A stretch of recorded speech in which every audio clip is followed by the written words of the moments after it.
हाँ तो good evening students. कल हम लोगों ने कहाँ तक देख लिया था, चैप्टर के इंट्रोडक्शन के बारे में क्या कर रहे थे, जान रहे थे कि चैप्टर में क्या है नहीं है। आज वो इंट्रोडक्शन के बारे में क्या है, लास्ट टॉपिक है आपका। और ये लास्ट टॉपिक जो है वो बहुत ही महत्वपूर्ण है एग्जाम के लिए, क्योंकि बहुत सारा ऑब्जेक्टिव इससे क्या होता है पूछता है। इस चीज को आपको जानना ही है, हर हाल में जानना है क्या होता है नहीं होता है। देखिए चलते हम लोग क्लास की ओर बढ़ते हैं। देखिए क्या है, फर्स्ट जो है ये तीनों फॉर्मूला जो दिए गए हैं या बोर्ड पर जो हम लिखे हैं, ये आपके लिए क्या है बहुत ही महत्वपूर्ण है। क्या एग्जाम के लिए बहुत ही महत्वपूर्ण है। जाना ही एक एक करके कि तीनों आखिर में क्या कह रहा है, ठीक है। अभी यहाँ पर देखिए फर्स्ट सवाल क्या है, फर्स्ट फॉर्मूला क्या है, a1/a2 बराबर नहीं b1/b2। ये क्या क्या कर सकता है ये देखिए। इस तरह अगर आपको दिखे तो ये कोई भी ऑप्शन में दिखे संगत तो संगत को टिक कर देना। कोई एक केवल एक हल दिखे तो केवल एक हल में टिक कर देना। प्रतिच्छेद अगर दिखे तो प्रतिच्छेद में टिक कर देना। अवरोधी अगर यहाँ दिखे तो अवरोधी में टिक कर देना। चलिए हम लोग उदाहरण से जानते हैं इसका आखिर में कहने का अर्थात क्या है। उदाहरण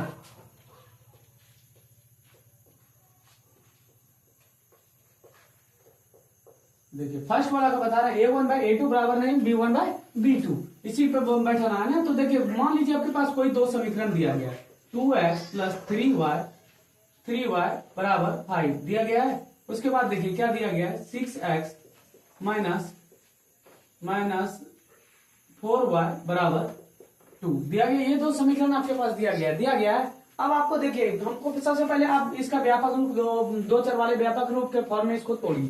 तो क्या होता है व्यापक रूप, फर्स्ट वाले समीकरण का क्या व्यापक रूप होता है, a1x + b1y + c1 होता है। उसी तरह इसको दूसरा समीकरण मान लीजिए, ओके दूसरा समीकरण। अब यहाँ पर देखिए सबसे पहले हम लोग हाल लिखेंगे इस केस में बहुत पूछता है। a1 उसका व्यापक रूप में चलेंगे, a1 बराबर क्या हो जाएगा यहाँ पर हमारा 2 और b1 बराबर हमारा क्या हो जाएगा 3 हो गया और c1 बराबर क्या हो गया 5 हो गया क्या। उसके बाद देखिए a2 बराबर क्या हो गया, a2 बराबर 6 हो गया, b2 बराबर क्या हो गया -4 और C2 बराबर क्या हो गया 2 हो गया। आप अगर इसको इस पर लाइएगा तो ये माइनस में होगा, ये भी माइनस में होगा, दोनों माइनस माइनस नेगलेक्ट हो जाएगा। लेकिन क्या हम लोग उधर भी जाने दिए, कोई दिक्कत इससे नहीं है। देखिए अब क्या बोले थे हम, ये वाला समझा रहे थे ना। अब आप लिखिए उस फॉर्मूला को a1/a2 क्या है, a1 देखिए a1 हम कितना है 2 है, उसके बाद a2 कितना हमारे पास 6, तो इसको कटा देंगे तो 1/, कितना आ जाएगा 1/3 आ गया। उसी तरह देखिए यहाँ पर क्या है b1/b2 है। अब यहाँ पर देखिए b1 कितना है 3 और b2 कितना -4 है। उसके बाद c1/c2 है, c1 कितना हमारे पास 5 और c2 कितना है 2। अब इस फॉर्मूला बैठाइए आप, देखिए यहाँ पर a1/a2 कितना है, a1/a2 1/3 और b1/b2 3/-4। ये दोनों आपस में बराबर हो रहा है क्या, ये दोनों बराबर है आपस में नहीं है। तो क्या होंगे, क्या लिखेंगे a1/a2 बराबर नहीं b1/b2 लिख दिया। क्या क्या अब ये लाइन कर सकती है, a1/a2 बराबर नहीं b1/b2। कहीं पर भी आपको ऑप्शन में अगर संगत दिखे तो संगत में टिक कर देना। ये उदाहरण अगर दिया रहेगा ये दो समीकरण, उसके बाद यहाँ पर मान लीजिए संगत दे दिया, अनगिनत हल दे दिया, उसके बाद क्या दे देगा, उसके बाद संपाती दे दिया, समांतर दे दिया और एक ऑप्शन आपको दे दिया केवल एक हल दे दिया। उसके बाद दे दिया क्या, असंगत दे दिया। तो आप लोग किसमें आप लोग करेंगे, यहाँ टिक मार करके आएंगे, केवल एक हल में मारेंगे या नहीं मारेंगे। इसका क्या क्या निकल सकता है, ये लाइन क्या क्या कर सकता है, संगत, उसके बाद केवल एक हल, उसके बाद प्रतिच्छेद, उसके बाद अवरोधी। आया ये वाला समझ में, ये टॉपिक समझ में आ गया होगा। उसी तरह चलिए अब दूसरा का उदाहरण बताना। ये दूसरा नंबर a1/a2 बराबर b1/b2 बराबर नहीं c1/c2। वो क्या कर रहा है उसके बारे में भी इसी तरह हम एक एक करके सबको क्या करेंगे जानेंगे। उसके बाद सवाल भी बताएंगे, देखेंगे ऑब्जेक्टिव कितना आता है, क्या क्या ऑब्जेक्टिव उस तरह से दिया रहता है, सब आपको एक एक करके सब चीज बताएंगे। अब यहाँ पर देखिए क्या है, a1/a2 बराबर नहीं b1/b2 बराबर c1/c2। उस तरह का एक उदाहरण लीजिए। जैसे मान लीजिए हम लोग ले लेते हैं 2x + 4y बराबर 6 ले लिए। अब यहाँ पर देखिए यहाँ पर क्या ले सकते हैं, a2 4x प्लस उसके बाद यहाँ पर ले लीजिए आप 8y बराबर 9 ले लिए। अब इसको व्यापक रूप में तोड़िए, किसका, दो चर वाले रैखिक समीकरण का व्यापक रूप में। तो क्या होता है, फर्स्ट समीकरण को क्या बोलते हैं a1 के रूप में तोड़ते हैं, उसके बाद दूसरा समीकरण को किसके रूप में तोड़ते हैं a2 के रूप में। a1 हमारे पास कितना हो जाएगा 2 और b1 कितना हो जाएगा हमारे पास 4 और c1 कितना हो जाएगा हमारे पास 6 हो गया। अब यहाँ पर देखिए a2 तो था। अब दूसरी लाइन में चलिए, ये दूसरा समीकरण है तो उसको दूसरे फॉर्म में तोड़ना, क्या व्यापक रूप में। दूसरा क्या होता है व्यापक रूप, a2x होता है, a2 कितना हमारे पास A2 कितना हो जाएगा 4, और B2 हमारे पास कितना हो गया 8, उसके बाद C2 कितना हो गया हमारे पास 9 हो गया। अब ये लाइन देखिए क्या कहता है, आप यहाँ पर लिखिए पहले A1 बाय A2 कितना, A1 देखिए A1 कितना है यहाँ पर 2, अब A2 कितना है 4 हो गया। अब इसको कटाइए कितना हो गया 1/2 हो गया। उसी तरह देखिए B1 बाय B2, B1 कितना हमारे पास 4, और B2 कितना हमारे पास 8 है, इसको भी कटाइए 1/2 आया। और C1 बाय C2 ये कितना 6/9 है, कटाइए इसको कितना 3 दूना 6, उसके बाद 3 तिया 9। तो ये देखिए आपको A1 बाय A2 बराबर B1 बाय B2, ये दोनों आपको बराबर दिख रहा है। C1 बाय C2 ये बराबर दिख रहा है क्या, ये बराबर नहीं है, लेकिन ये दोनों क्या है A1 बाय A2 बराबर B1 बाय B2 है बराबर। तो इसको लिख सकते हैं ऐसे A1 बाय A2 बराबर B1 बाय B2 बराबर नहीं C1 बाय C2 लिख सकते हैं। अब ये क्या क्या कर सकता है, ये इस तरह का जब भी दिखे तो क्या क्या कर सकता है, इस तरह का समीकरण दिखे तो क्या क्या ऑप्शन में आपको दिख सकता है, असंगत, क्या होगा ये असंगत, असंगत होगा। दूसरा क्या होगा कोई हल नहीं, इसका कोई हल निकलेगा ना, कोई हल ही नहीं निकलेगा, इसका कोई हल नहीं, कोई हल नहीं हो गया। उसके बाद तीसरा क्या होगा, ये समांतर होगा, एक दूसरे का क्या होगा समांतर। उसके बाद क्या होगा विरोधी, क्या होगा विरोधी। अभी हम समझाएंगे आपको समांतर क्या है, क्या संपाती क्या है, उसके बाद प्रतिच्छेदित रेखा क्या है, ये इसके बारे में भी समझाएंगे। इस तरह कर रहे हैं A1 बाय A2 बराबर B1 बाय B2 बराबर नहीं C1 बाय C2, ये क्या क्या कर सकता है असंगत। उसके बाद कोई हल नहीं निकलेगा इसका। उसके बाद ये समांतर भी होगा और ये क्या होगा विरोधी भी होगा। आ गया दो को तो आपको समझ में आ गया। अब तीसरे की ओर चलते हैं।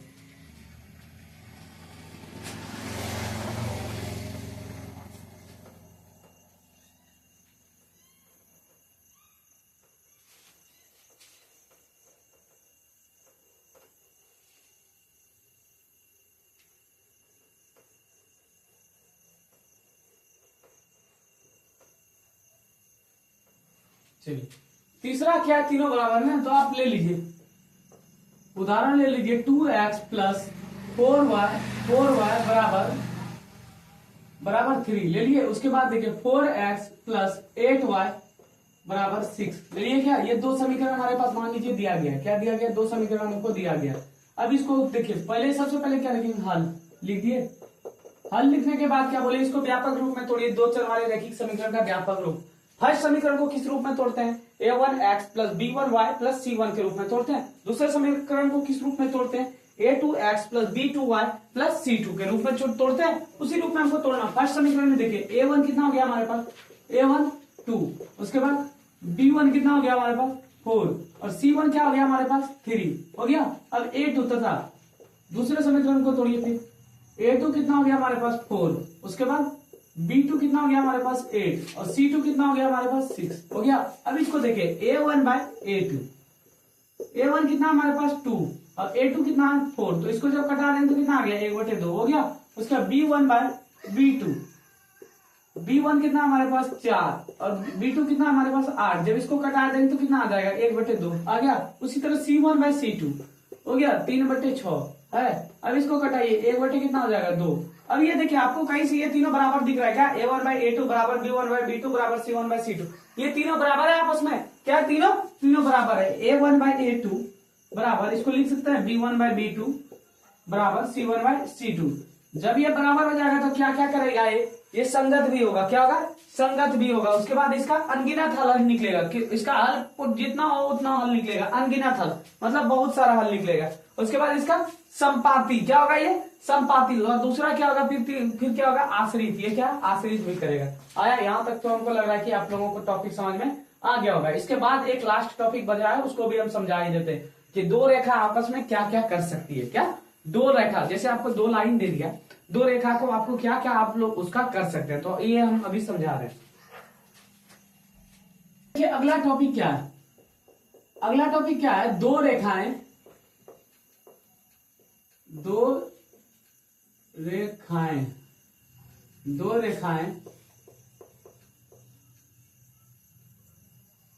रेखाएं आपस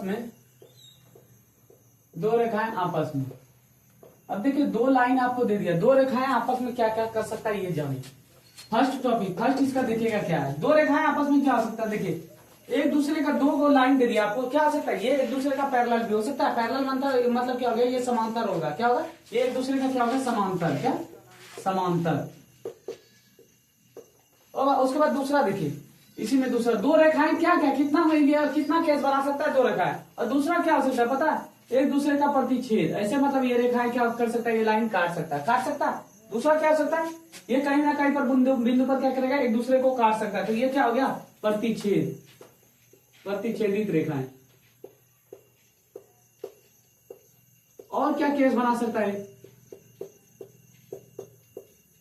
और कौन सा केस, फर्स्ट केस क्या बनाया है, समांतर, मतलब एक दूसरे का पैरेलल भी हो सकता है। दूसरा केस क्या बनाया, ये एक दूसरे को लाइन को काट सकता है, क्या हुआ, ये प्रतिच्छेद। दो रेखाएं क्या क्या कर सकता है, एक पहले समांतर कर सकता है, पैरेलल हो सकता है एक दूसरे का, और दूसरा क्या हो सकता है, एक दूसरे को काट सकता है, यही ना कर सकता है। और तीसरा क्या हो सकता है, तीसरा क्या होगा, संपाती। संपाती मतलब एक लाइन जैसे यहां से है तो ये लाइन फिर से दोबारा मतलब इस पर जा सकता है, जा सकता है या नहीं जा सकता है, तो इसको क्या बोलते हैं हम लोग, संपाती। क्या बोलते हैं, संपाती।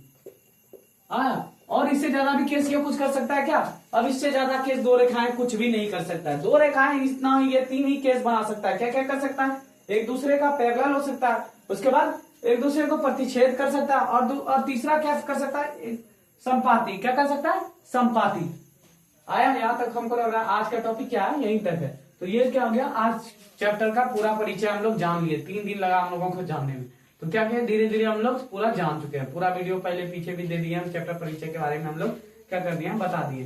तो आप लोग जाइएगा, क्लास को देखिएगा। यहीं तक था हमारा चैप्टर में मैन मुख्य क्या क्या है नहीं है। तो आज के लिए गुड नाइट।